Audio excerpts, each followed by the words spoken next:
Hello,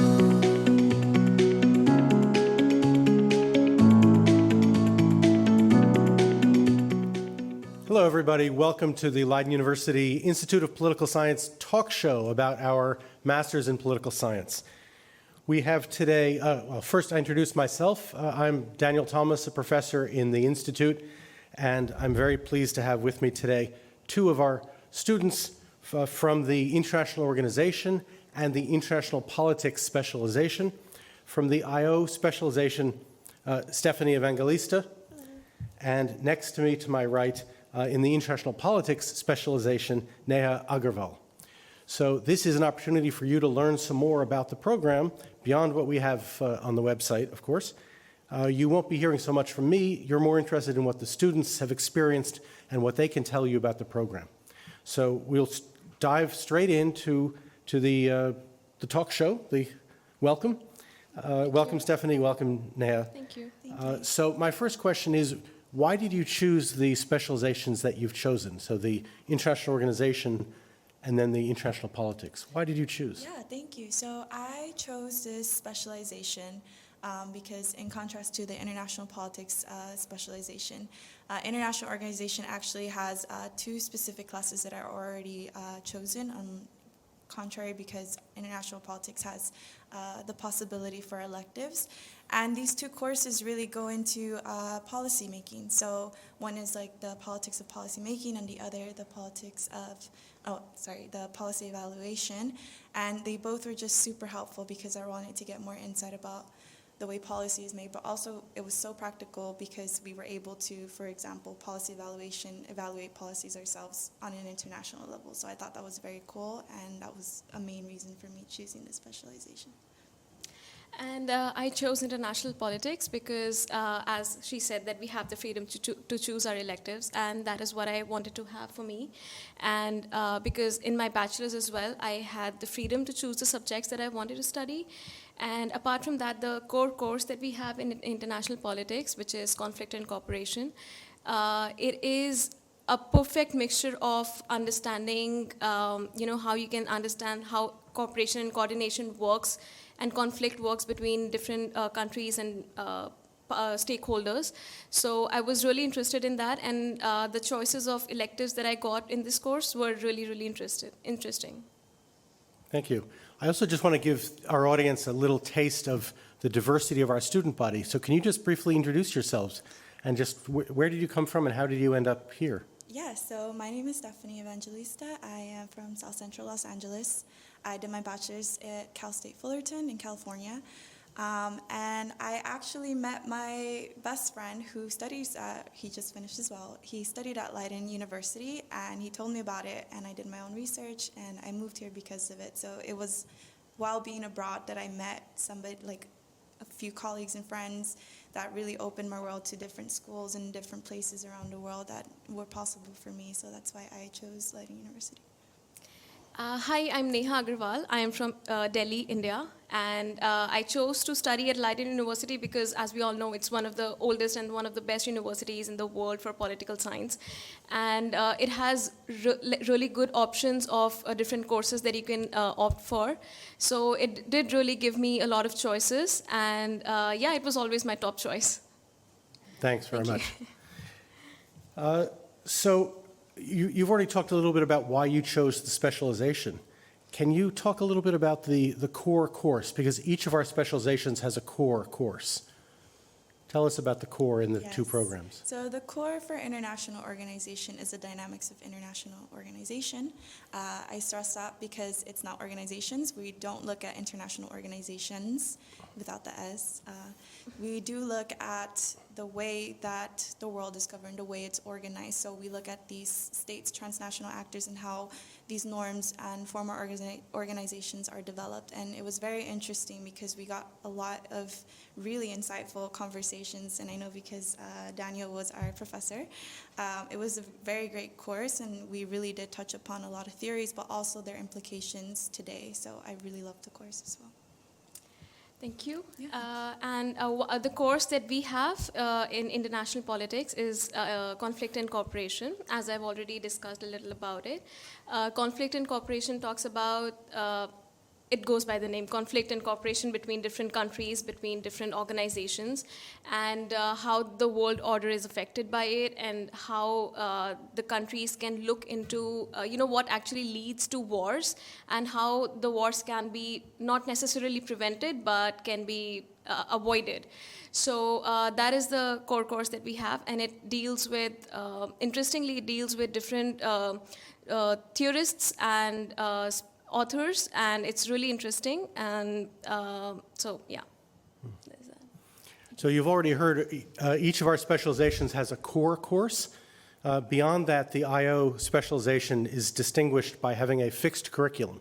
So there's a special set of courses on emphasizing policy evaluation, policy making, whereas the international politics has electives beyond the core course. Tell us about what was the highlight for you of the program? Of the whole program, it absolutely goes by quickly, I will say, but the whole program, the people you meet inside the classroom, outside, it was very diverse. And I come from Los Angeles. It's already pretty diverse, as I imagine, but this was my first time living in Europe as well, so you also get this other side, at least for me, of education and perspective.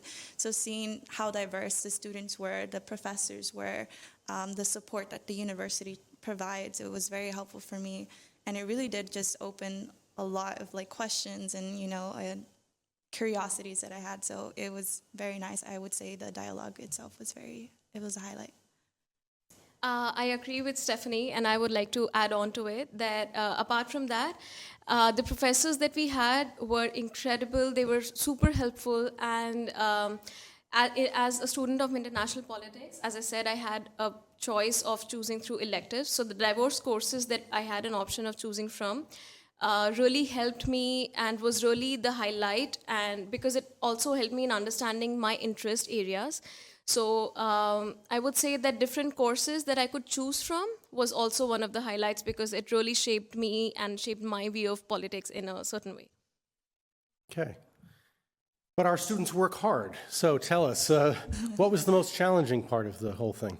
Yeah, I think everybody says the same thing around the line, was it went by super quickly. So there's obviously, it's a master's. You should already be taking it very seriously. There's going to be a lot of workload, and that's something you should prepare for. So that was one thing, that the program went by quickly. So it was sometimes at times hard to enjoy some of the readings as I would like to.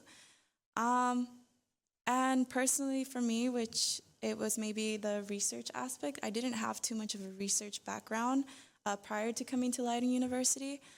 So that was a little difficult for me, but luckily for me as well, the university provides this introduction to research in political science, which is called Spock. It's an online module, and I took that twice, and it was very helpful because when I was writing my thesis, that was very difficult for me, but just the support I had with Spock and my thesis supervisor, that helped me so much. So that was difficult.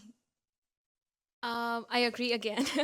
And I would say that the most challenging part for me was the thesis seminar, because as it's just a one-year master's, the time went by really quick, and I thought that I had time to decide on my research question and do my research and prepare for my research design and proposal, but actually I did not have that much time.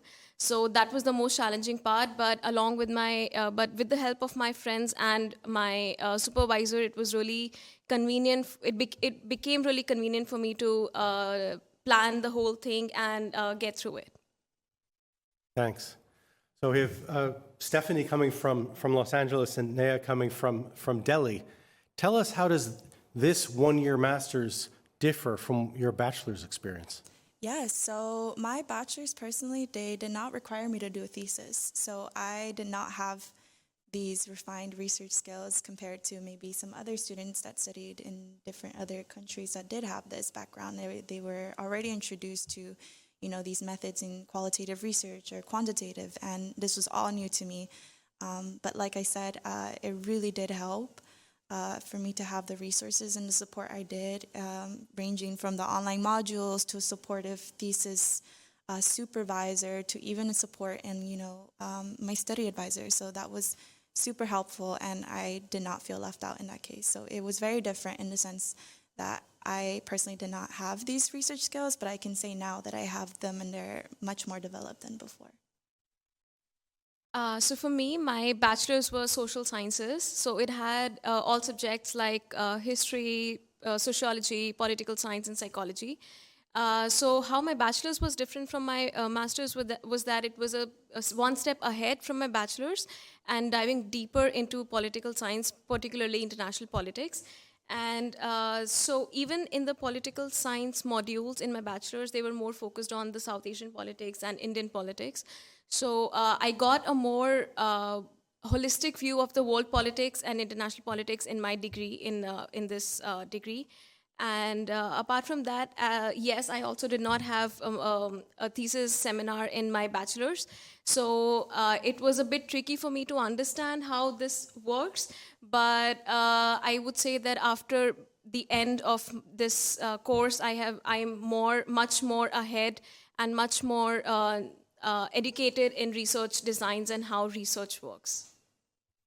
Okay, so you've talked about how you learned some research design skills, research method skills, and how to be a researcher. I assume when you started, you already found politics interesting, or you would not have joined a master's in political science. But how did it affect the way you think about politics? Well, I think it touches upon what Neha said, because I studied a lot of, the US is huge. US politics is already one thing. I studied a lot of California politics, which is more local level, and I enjoyed it. But I also really like the aspect of going more international. And yeah, I'm sorry, I just blanked out for a second. Thank you.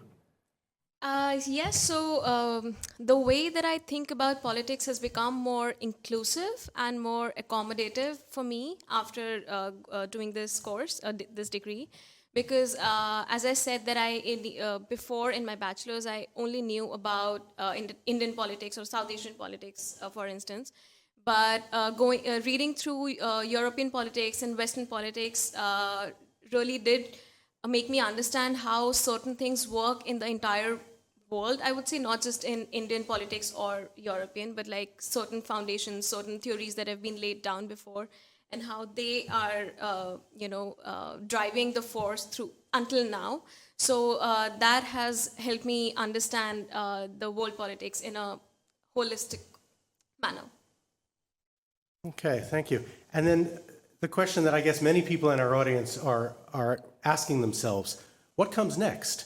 What do you do after your year in Leiden Political Science? That's a great question. I genuinely don't know yet. I cannot tell you with certainty. So I just finished my master's, as I said. Right now I am under a Zukiar visa.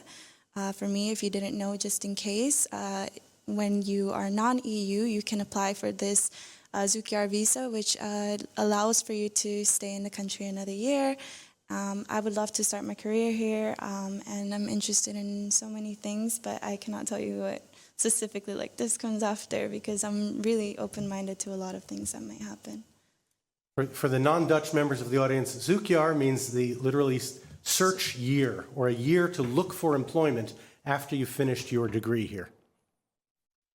Yeah, so I think that this is a really existential question because I just got done with my master's and I taking this time to relax a little bit after the intensive course and the thesis seminar. So right now I'm doing that, but I would say that I'm interested in working in research.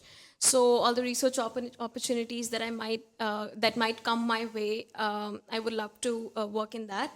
And I can't say a particular interest area, but it like within political science. But yes, I think it will be research in the longer run. Yeah, I see our graduates. They move into diplomacy. They work for international organizations. They work for NGOs. They work for governments. They work in journalism. They work in various types of research in the private sector. So people do all kinds of interesting things. So thank you very much to Stephanie and Neha. And now we move into the Q&A part of this forum, where you get to ask questions for Stephanie and Neha. So the first question from the audience: How important is data analysis, and can the online module help prepare for this if you don't have a background in this? Do you want to take it? I think you should consider, I think this is very important. At least for my research, I collected my own research, and the analysis I did was yes, it was very important to answer yes. The online module was a tool, and it was very helpful. What really helped me the most, we do have a course, just in case. So like Neha touched upon, if you're interested in doing this program, it would be very, very helpful if you already ahead of time have an idea of what kind of research topic you want to go into, maybe some kind of idea of what kind of research method you want to go into. Having this in mind, you will already be a lot more prepared than at least me, because I did not have a lot of this down. And also, you do have the option to take a course. It's called the methods, and you can do either qualitative or quantitative, and they will absolutely guide you if you feel like you're not so prepared yet. So this is also helpful. But the online module is a tool that's helpful, and you're allowed to take that module as many times as you need to. Just to clarify on this point, we do not require students to use statistical methods. So some students get really excited about that and do that in their research theses, and we have the Spock course that helps for that, but it's not required. So other people do what we call qualitative methods. So that's using texts, speeches, policy documents, and so on. So that can be done as well. Next question, what are the tips and tricks to make it easier to write a thesis? Do we have a draft thesis title from the start? Of course you can. Yeah. So I would say that thesis title is not as important to have from the beginning, because that is something that you can, because thesis is something that you work along with it. You might start with something, you might start with something, but you might not end up with, with the same thing, because it's a process and you're working on it, working through it. So having a title will only restrict you and might not make you, might not enable you to venture into different things that you can look into. So I would say no, draft thesis title, having it from the beginning is not necessary. And tips and tricks is that I would say that it would be really, really helpful for you if you figure out your research topic or research question early on, because as our minds work, you might read through something, because of course to come up with a research question, you have to read a lot. So while you're reading through it, your mind will be like, okay, I want to do this, okay, maybe not, I want to do this, I want to do that. So you will have like 15, 50, it can be like anything, any number of questions that you might want to work on. But of course, at the end, you will have to work on one research question. So it is important to do your research thoroughly and come up with a research question or a research topic or a research idea early on, so that you're not juggling with different types of questions while you're writing your proposal, because you might not have as much time as you think you do.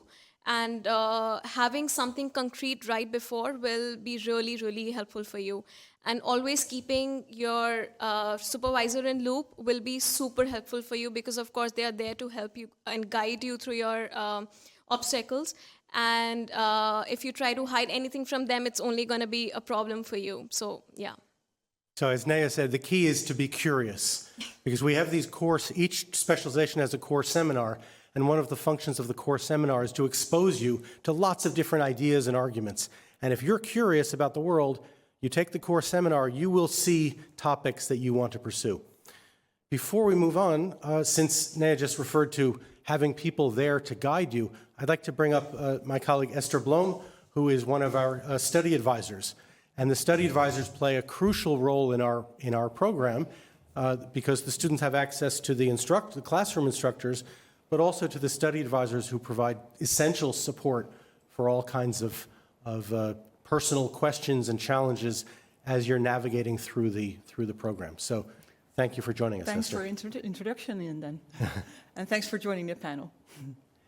So the next question, how does the internship project work? Are students supposed to find an internship on their own, or do they have the university's support in finding vacancies?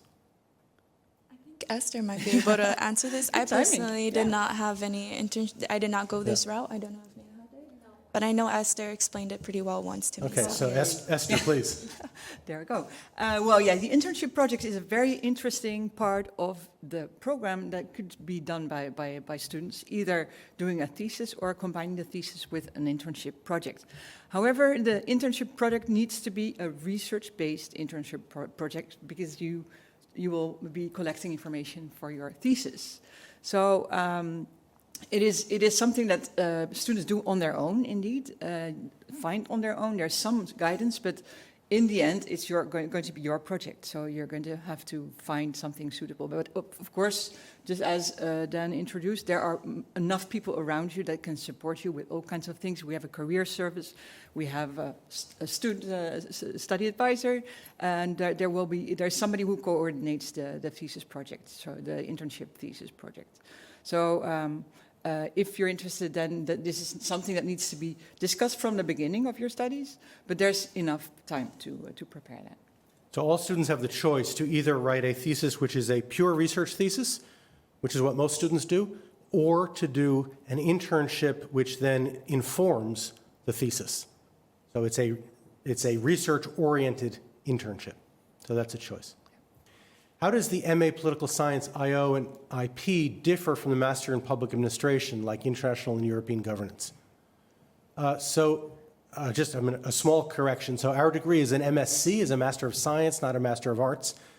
But the program in Public Administration, or bestuurskunde in Dutch, is more focused on how public administration bureaucracies function. And what our programs, both the IO and the international politics, they are more focused on the content and training you to think rigorously as an analyst, as a researcher about the dynamics of international organization or the dynamics of international politics, rather than training you to be a member of a public administration. That's the main difference. And if I may, this question touches upon something very fundamental in your search for a master's, because it's a different faculty that's offering this program. Different faculties have different perspectives on the course material, on questions, on the research. So when you start looking for a master, just do look at the issuing faculty of the program, because that is an important factor of what you're going to do during your degree. Mm-hmm. Yeah, definitely. Oh. Next, for international politics, what was the most difficult aspect of the program as a whole? What was the most enjoyable? Do you want to add to what you've already said on these points? Yes, so I've already touched upon this, but I would say that the most difficult part was thesis seminar, as I mentioned, because the restriction of time and you thinking that you have time on your hands but you don't is a bit of a challenge that you might come across. That was the most challenging part so far, I would say. And the fun part, I would say, is that having the opportunity to sit for classes for electives before registering for them. It helped me understand if I am interested in the course or not. I can choose from different courses and also choose the courses as per my schedule, depending on the timetable that is already provided. On the website. I think it's provided on Brightspace. Yeah? I think so, yeah. That was one of the, that is something that I would like to add was enjoyable because I could sit through different classes and gauge if I'm into it or not. So there's a shopping opportunity. Yes. Is it possible to do this minor part-time? Is it possible to do this master beside my current job? Esther, do you want to comment on this? There are students doing these kind of programs part-time. Of course, the program is supposed to be taken in full-time in a year, but if you have the opportunity to extend it in 2 years or 3 years, then it's an option. However, our classes are always during the day, so if you're working during the day, then it may be conflicting, and you're expected to be in class for every class because it's a small group, it's a small cohort. So the learning experience is also based on you being in class and interacting with the other students and the instructor. So it's possible, but it needs to ask something. It will ask something of you more than of us, I think. Yeah, so the university allows it, but we've seen sometimes students end up in schedule conflicts, Right. and that we cannot accommodate. And as Esther just said, one of the distinguishing characteristics of our program is the small class format in the master's. So we would typically have approximately 15 students in a seminar. So you get, and that's different from some other masters in our university. So you have a really intimate experience there. Is there a pre-master's program for Dutch HBO students? We don't offer pre-master programs, but there are certain HBO programs that offer a perfect fit to the masters. So if you look at the requirements on the website, you will find information on this transition from HBO to master to the master at university, which is pretty exceptional because usually you need indeed a pre-master to fund to set the foundation of the transition. So it's certainly possible in some cases to continue your master after a HBO degree. Yeah. As far as the IO specialization is concerned, what kind of topics do you study in the Great Debates course? That's a great question. So the way I understood it, we touched upon two really main things.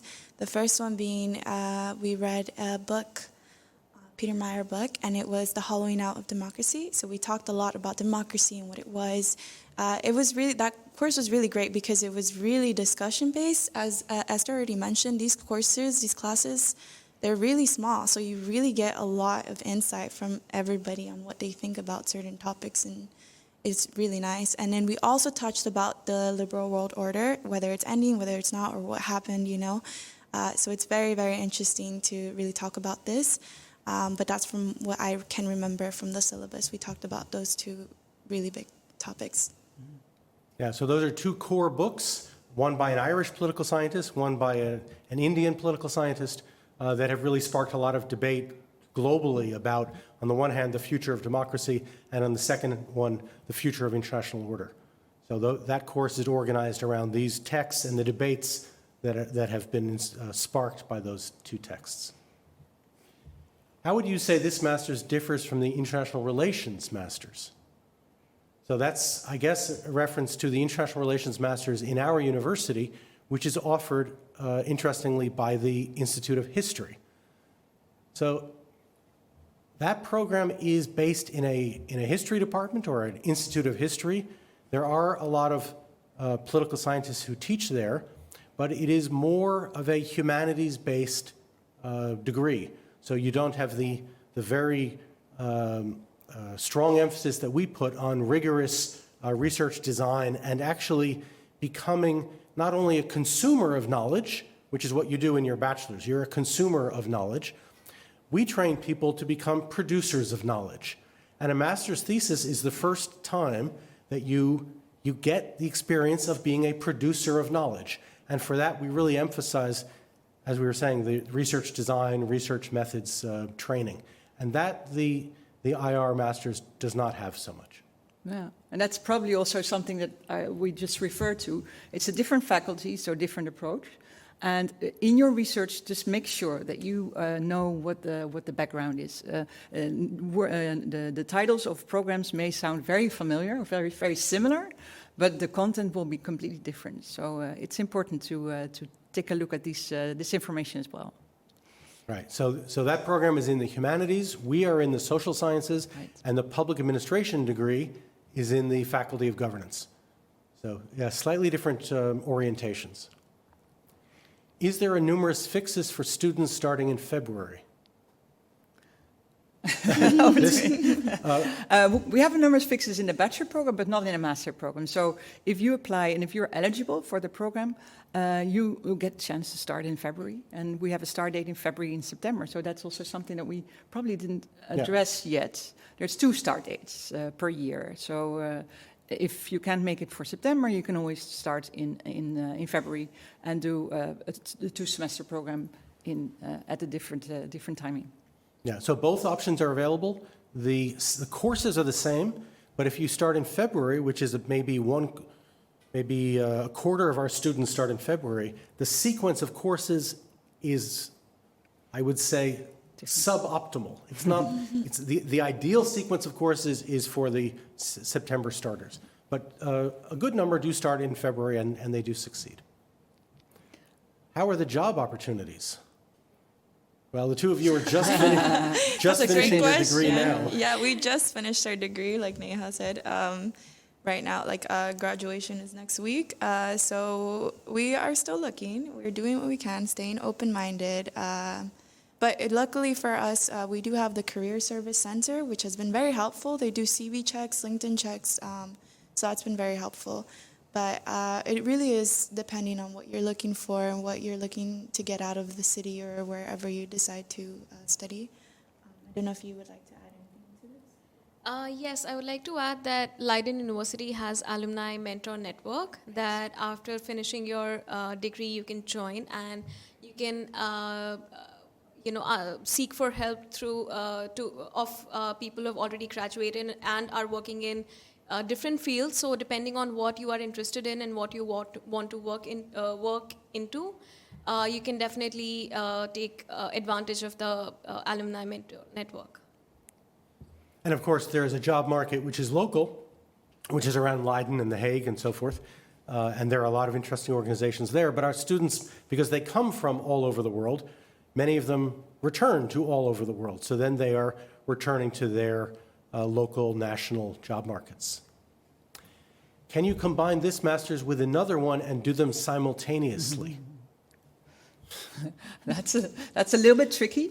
We tell students that it's a full-time study, and it's supposed to be something that is 40 hours per week.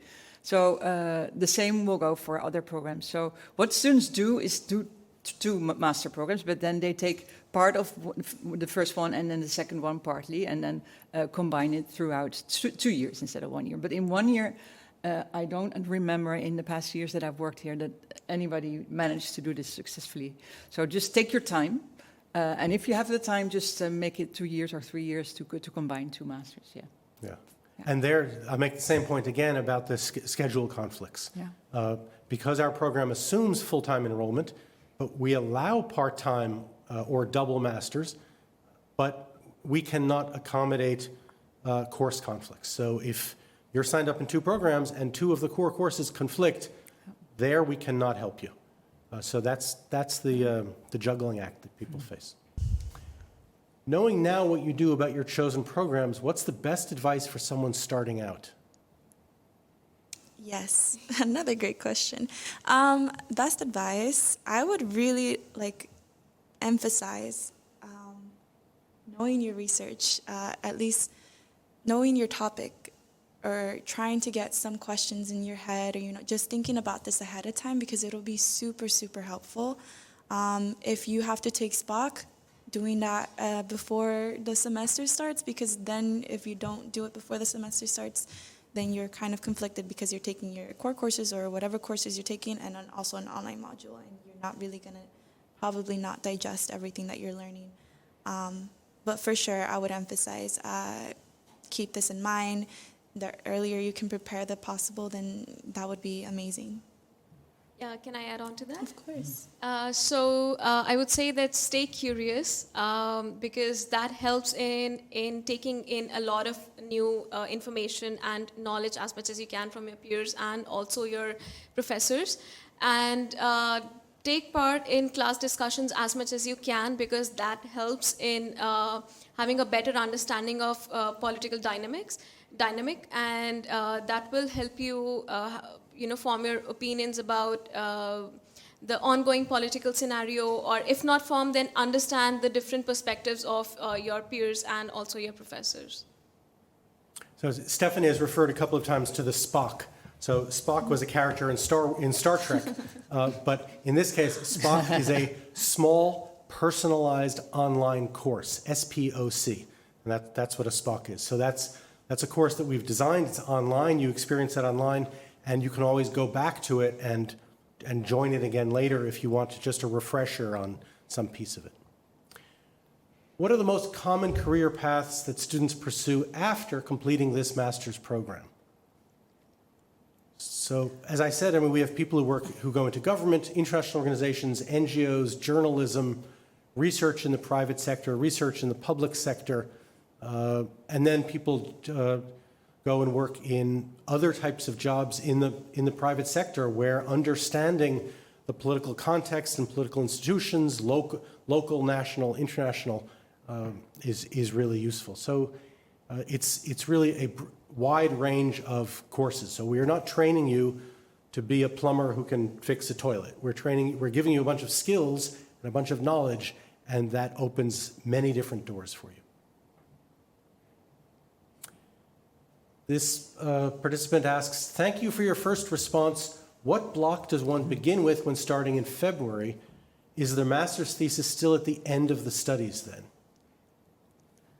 So if you start in February, you are starting in the second semester, which is, we have a 4-block system. So in first semester, we have blocks 1 and 2. Second semester, we have blocks 3 and 4.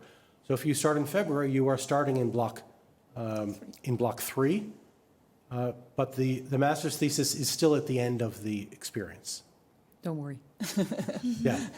So you're not expected to do a master's thesis halfway through the year.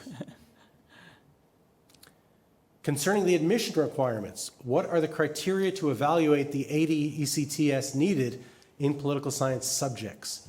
Is there a template other EU students should consult in order to get an idea of their admissions prerequisites? Yeah, that's a question that we get very, very often. And that is mainly applicable to those students who haven't done their bachelor's in political science, because the bachelor in political science is usually 180 ECTS in political science. So 80 corresponds to more than 1 year, actually 1.5 years approximately, in education in political science. So that's the foundation that you need to be able to successful in the masters. So there are a couple of courses, of course, that could apply political science courses, but there are also other courses that are related to political science that could be relevant. Unfortunately, we cannot give a long list of courses because there's so many of them all over the world. But what you could do is have a look at the information on the Bachelor of Political Science at our institute and see what courses are offered and see to what extent you're matching this part of this content. But in the end, the admissions department or the admissions committee will finally decide on your eligibility on the basis of 80 ECTS. So this is really an encouragement to apply, just to find out if this works. And yeah, you'll hear from us. I would just add, at the end of today's session, you will find a link. I think it's a QR code that you can use to ask more specific questions about admissions. So if you have admissions questions, I invite you to use that link at the end of today's sessions. Would you recommend this degree to someone looking to run for office in the future? What do you think? That's a very interesting question. Wow. I personally would recommend it. I mean, Daniel already touched upon it, but you're producing knowledge and you're going about this master's and you're thinking about in a different way. Like, you learn more about different people and different backgrounds. And I think this would be very helpful if you decide to run for office in the future, to be honest. But I don't know if you have an opinion on this. Yeah, no, I totally agree with that. Yeah. Okay. How much is the IO degree suited for the job market? Is the focus of the degree more academic or more practical? So it is an academic degree. So you are required to write a research thesis and so forth. It is more skills-oriented than the other specializations in our degree. And that's why it has a fixed curriculum with a course in policy making, so you understand the nuts and bolts of how public policy gets made, and a course in policy evaluation. So in addition to the core course, you have these two more, you might call them more practical courses in the curriculum. So that makes it slightly more practical than the others, but that's not to undermine or take away from the others. The others are very relevant to the job market, but the IO is distinguished by the fact that it has this fixed curriculum with these two courses. But on the other hand, you don't have electives because the year is only as long as it is. Can you apply for this program after already having completed a master's in political science? For sure. If you feel there's still a gap in what you have learned and you want to do more, or you want to choose a different specialization than you did previously, we would certainly be open to that. No problem at all.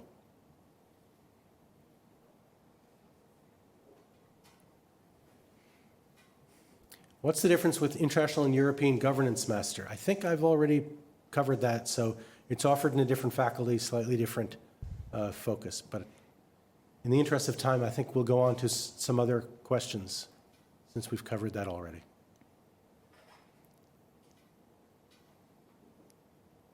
Do you have any other questions? No. Okay, so here are some links of key people that you can contact. These are contacts for 3 of our study advisors, 2 in Leiden and 1 in The Hague. So the international organization is the only specialization that is delivered in The Hague. So Esther, who you've just met, is study advisor for the IO specialization, and then 2 colleagues in the Leiden program. Then if you have admissions questions, here's who you should contact. And then we also have a student ambassador who's available for you. And then we have this QR code to follow up with any more questions.